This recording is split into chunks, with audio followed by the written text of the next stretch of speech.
Hello and thanks for tuning in.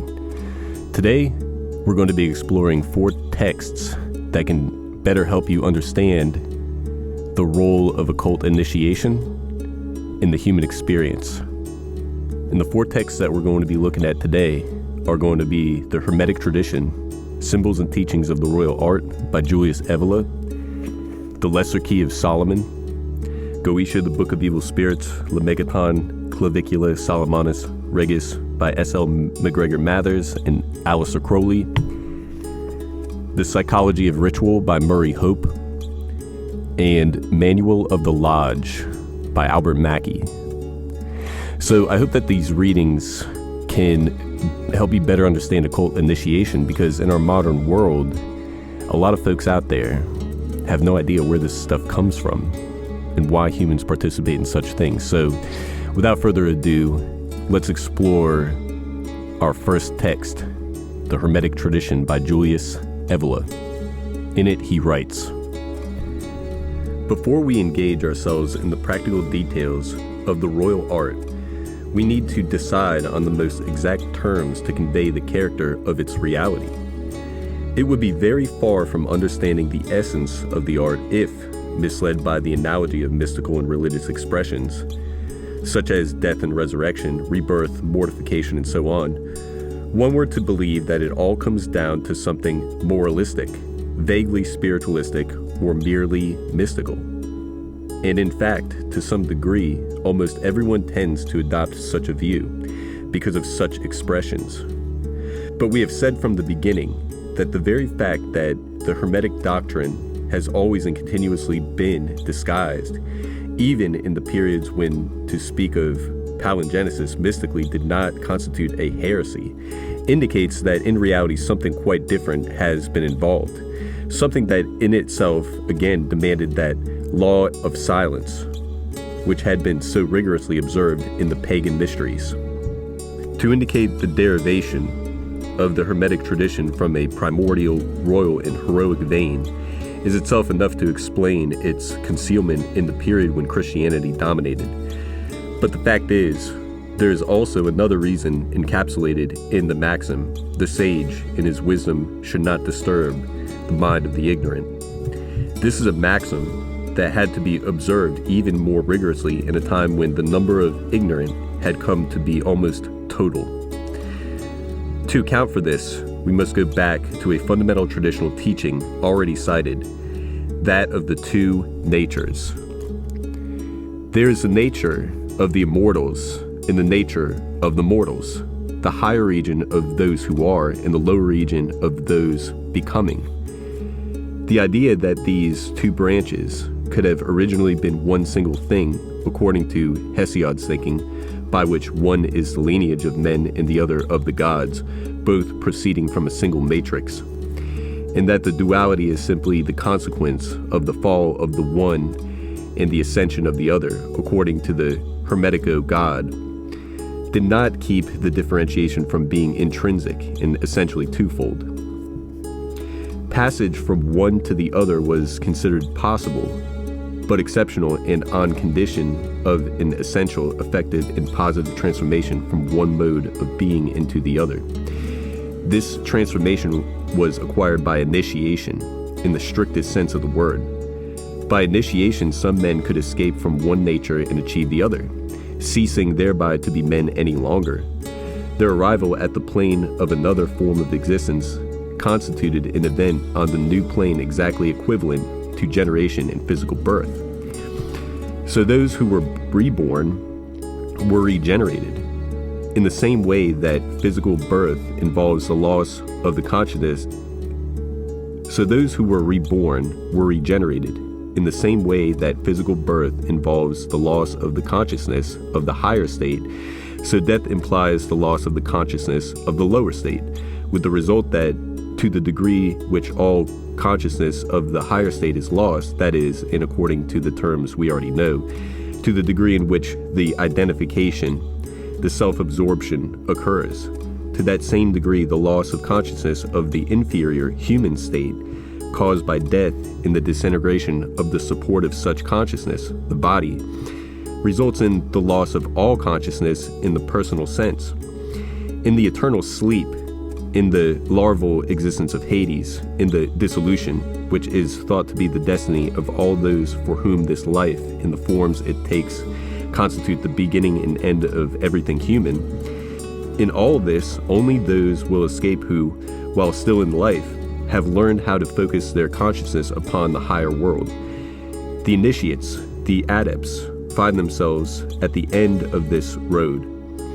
Memory, according to Plutarch, having been acquired, they have freed themselves. They have broken their chains, and wearing crowns, celebrate the mysteries and consider the masses of uninitiated and impure men on earth to be asleep, all crammed together and stuck in mire and darkness. In the Lesser Key of Solomon, Aleister Crowley writes that all sense impressions are dependent on changes in the brain.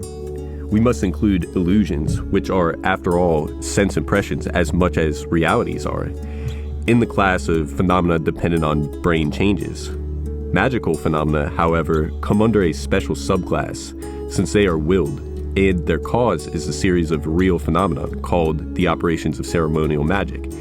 These consist of 1. Sight, the circle, the square, triangle, vessels, lamps, robes, implements, etc.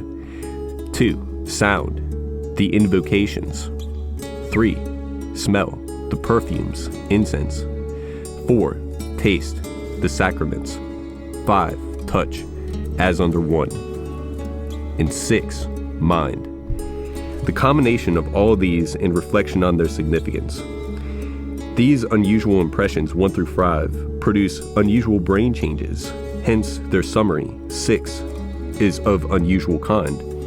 Its projection back into the apparently phenomenal world is therefore unusual.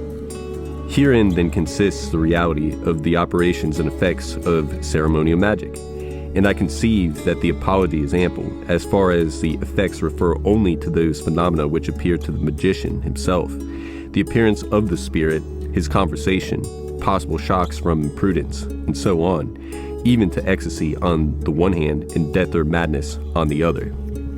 The next text we'll look at is The Psychology of Ritual by Murray Hope.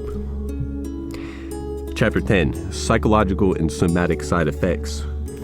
As we have already established, some rites can affect certain psychological and somatic changes. In order to understand what actually takes place, we must first examine the mechanisms involved, these being 1. The autonomic nervous system. 2. The brain. 3. The mental system. 4. The endocrine system. The autonomic nervous system, so named this because it acts autonomously and consists of 2 parts, the sympathetic and the parasympathetic systems, which assume opposing roles in monitoring the internal states of the body. These 2 systems, which are controlled from centers in the midbrain beneath the hypothalamus, regulate several bodily functions and influence much of the activity of our internal organs. Although subject to endocrine and emotional influences, they are outside the reach of direct voluntary control. The sympathetic nervous system operates through 2 chains of ganglia, which run one on each side of the vertebral column. The incoming nerves to the chain come from the 12 thoracic segments of the spinal cord. The outgoing nerves leave the chain to run in a complex network to the heart, lungs, skin, blood vessels, and internal organs. When stimulated, this system releases adrenaline at its nerve endings, a portion of which enters the bloodstream to prepare the body for fight or flight. Stimulation of the sympathetic system produces the following effects. A. Increases the speed and force of the heartbeat and its output of blood. B. Raises the blood pressure. C. Constricts some blood vessels and dilates others. This results in an increased blood supply to the muscles at the cost of the reduced supply to the abdominal organs and the skin, thereby redistributing the body's blood flow as appropriate for strenuous physical activity. D. Dilates the bronchioles, making for easier access of air to the lungs. E. Dilates the pupils of the eyes. F. Causes the skin to become cold due to reduced blood flow. G. Makes hair stand on end. H. Activates sweat glands. and I tightens up bladder and bowel sphincters, although extremes of fear may overrule the latter and cause incontinence. Sympathetic nervous stimulation is a costly affair in terms of energy, and although well justified in times of emergency, it is potentially damaging to the body if the system is repeatedly activated in response to emotion that is not allied to physical action. As many of the somatic phenomena of fear are the result of sympathetic nervous activity, the beta-blocking drugs, which selectively block sympathetic nerve action, have become widely used to help protect the heart and blood vessels from overstimulation, reduce high blood pressure, and lessen the effects of nervous apprehension. The parasympathetic system issues from the brainstem and spinal cord in two sections, both of which are controlled from the center of the midbrain. The nerve fibers of the upper section affect the cranial nerves to the eye, face, and head, and most important of all, as far as the subject matter of this book is concerned, to the vagus nerve, which is sometimes called the nerve of fear.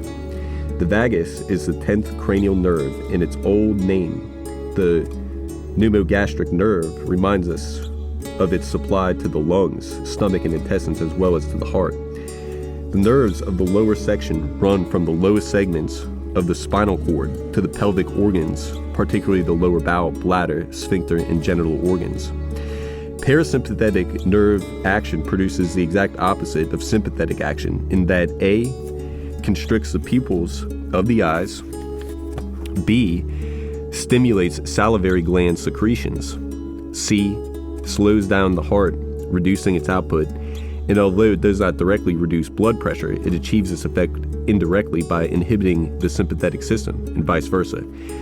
D, constricts the bronchioles, E, gently stimulates the stomach and bowel activity while activating their gland secretions, and F, controls contraction in the rectum and bladder by relaxing the sphincters. Sexual activity involves parasympathetic stimulation to the genital organs, although orgasm and ejaculation are the result of sympathetic activity. The autonomic nervous system, being vulnerable to emotion and immune to reason, is highly susceptible to the kind of external stimuli that can result from psychic activity, altered states of consciousness, astral projection, hypnosis, the performance of certain rites, or some of the more questionable pseudo-psychological practices which pass as alternative therapies. The brain. Anatomists divide the brain into three main parts: the hindbrain, the midbrain, and the forebrain, or cerebrum. The midbrain being the small part of the brain stem that joins the hindbrain to the forebrain. Body areas can be identified in the motor and sensory cortex of each hemisphere, the left cortex controlling the movement of the right half of the body and vice versa. Some fundamentally important muscles, such as those which handle respiration, are under bilateral cerebral control. Stimulus of the motor cortex induces coordinated movement of limb or trunk, the organization of muscular activity that takes place in a different area and involves the cerebellum. The role of the sensory cortex is to access, judge, and compare sensory stimuli, which it achieves through coordination with memory. It is interesting to note that scientists have observed a connection between memory and dreams in the limbic system, which is located in the middle of the brain and governs basic activities such as self-preservation, reproduction, and the expression of fear and rage. The two hemispheres of the brain, which are joined by the corpus callosum, have become associated with different kinds of mental activity, such as memory, speech, writing, and abstract thought. The left hemisphere, which functions in what I refer to as linear or inner time, is generally concerned with logic, analytical abilities, and day-to-day factual matters. The right hemisphere, which governs creativity, spatial perception, abstract thought, and musical and visual appreciation, tends to function in outer time, or a state of timelessness, hence its strong connection with the supraphysical. Further details of the various areas of the brain, especially as related to paranormal functions, are supplied in the glossary. Messages are transmitted from the brain to the body via the nervous system as fast as 328 feet, 100 meters per second. The sensory nerves signal physical conditions such as pain, touch, heat, and cold. The motor nerves then instruct the body to react in an appropriate manner. That is, by sweating when it is hot and shivering when it is cold. Changes in the motor nerves which control the muscles can cause many of the disorders that affect the nervous system generally. The mental system. This system involves those states of mind which control the personality, behavior, and feelings rather than the physical functions of the human body. These can, in turn, affect the physical system, causing what are commonly referred to as psychosomatic illnesses. The endocrine system. This consists of the pituitary, adrenals, thyroid, parathyroid, ovaries, and testes, plus the insulin-producing portion of the pancreas. These glands produce substances called hormones, which are secreted into the blood, which act to regulate, integrate, and coordinate a wide variety of chemical processes carried out by the other tissues and organs of the body. The pituitary gland, slightly larger than a pea and located in a small depression at the base of the skull, is composed of an anterior lobe and a posterior lobe. The hormones produced in the anterior lobe act to control the secretions of the other endocrine glands, the adrenals, thyroid, ovaries, and testes, as well as the insulin-producing portion of the pancreas. The posterior lobe secretes hormones which affect the heart and circulation, the kidneys, and the uterus. Because of this wide range of actions and effects, the pituitary has been termed the master gland. The adrenals are two small triangular structures located above each kidney. They are divided into central medulla, where the hormone adrenaline is made, and an outer zone, the cortex, where several vital hormones controlling salt and carbohydrate metabolism are produced. The thyroid gland is located in the front of and around the sides of the trachea at the base of the neck. The hormones produced by the thyroid affect the general level of activity of all the cells of the body, acting as a kind of chemical thermostat. There are 4 parathyroid glands, each about the size of a split pea, located in pairs behind the thyroid gland. Parathormone, the hormone produced by these glands, exercises control over the calcium and phosphorus of the body, maintaining the proper level of these minerals in the blood and bones. Widely distributed through the substance of the pancreas are small groups of cells known as the islets of Langerhans, where the hormone insulin is produced. Insulin is one of the main hormones which regulates the metabolism of sugar in the body and controls the amount of sugar in the blood. The ovaries in the female and the testes in the male are also endocrine glands, producing hormones which control sexual development and reproduction. Also mentioned in terms of the endocrine or ductless glands are the thymus and pineal glands.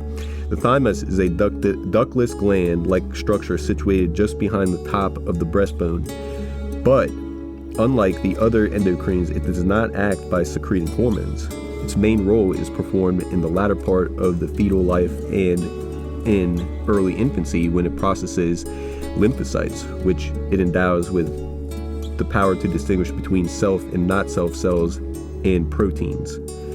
Processed lymphocytes, T lymphocytes, circulate in the lymphatic system and settle in the lymphoid tissue, mainly in the lymph nodes. Their successors subsequently alert the body's immune defenses against foreign proteins, tissues, and microorganisms and activate B lymphocytes, which generate antibodies against foreign protein and toxins, antigens. Some lymphocytes are killer cells, a fact which I find intriguing as it would appear to indicate that the thymus programs our future health from a very early age. In metaphysical terms, it could be said to affect a blueprint or karmic pattern of our life ahead, and having done its duty, it then withdraws. The pineal gland is a small reddish vascular body in the posterior part of the third ventricle of the brain. Until recently, its function in Homo sapiens was uncertain, although in other animal species it is known to secrete a substance called melatonin. Recent research, however, has come to link it with the effect of light and seasonal variations on the bodily functions. Seasonal depressions are now believed to have pineal origins, while the pigment melatonin appears to be connected with skin color.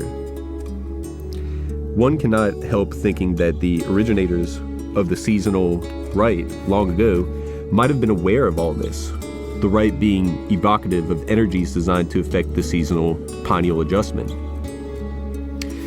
Okay, so what we see right there is that the brain and the nervous system, the endocrine system, hormones, all of this stuff is extremely sensitive.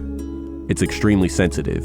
So as Crowley wrote, when you stimulate your senses, all 5 senses at once, unusual things occur in the brain, in the mind. All right, so let's take a look at Manual of the Lodge by Albert Mackey. In this particular book, we're going to focus on one section called The Shock of Enlightenment. Okay? Here we have it. It says, The Shock of Enlightenment. The material light which sprung forth at the fiat of the grand architect, when darkness and chaos were dispersed, has ever been in Masonry a favorite symbol of that intellectual illumination, which it is the object of the order to create in the minds of its disciples, whence we have justly assumed the title of Sons of Light. This mental illumination, this spiritual light, which, after his new birth, is the first demand of the candidate, is but another name for divine truth, the truth of God in the soul, the nature and essence of both, which constitute the chief design of all Masonic teaching. And as the chaos and confusion in which, in the beginning, the earth, without form and void, was enwrapped, were dispersed, in order and beauty established by the supreme command, which created material light, so at the proper declaration and in the due process in recognized form, the intellectual chaos and confusion in which the mind of the neophyte is involved are dispersed. In the true knowledge of the science and philosophy, the faith and doctrine of Masonry are developed. But what mind can conceive, or what pen portray, that terrible convulsion of nature, that awful disentanglement of its elements, which must have accompanied the divine command, let there be light? The attempt to describe it would be a presumptuous task. We feel, when we meditate on the subject, that stillness and silence must have fled before the almighty voice, and the earth itself have trembled in its new existence, when the gloomy pall of darkness was rolled as a curtain from the face of nature. And in Masonry, by the shock of enlightenment, we seek humbly, indeed, and at an inconceivable distance, to preserve the recollection and to embody the idea of the birth of material light by the representation of the circumstances that accompanied it, and the reference to the birth of intellectual or Masonic light. The one is the type of the other, and hence the illumination of the candidate is attended with a ceremony that may be supposed to imitate the primal illumination of the universe. Most feebly, it is true, and yet another altogether without impressiveness. The shock of enlightenment is, then, a symbol of the change which is now taking place in the intellectual condition of the candidate. It is the symbol of the birth of intellectual light and the dispersion of intellectual darkness.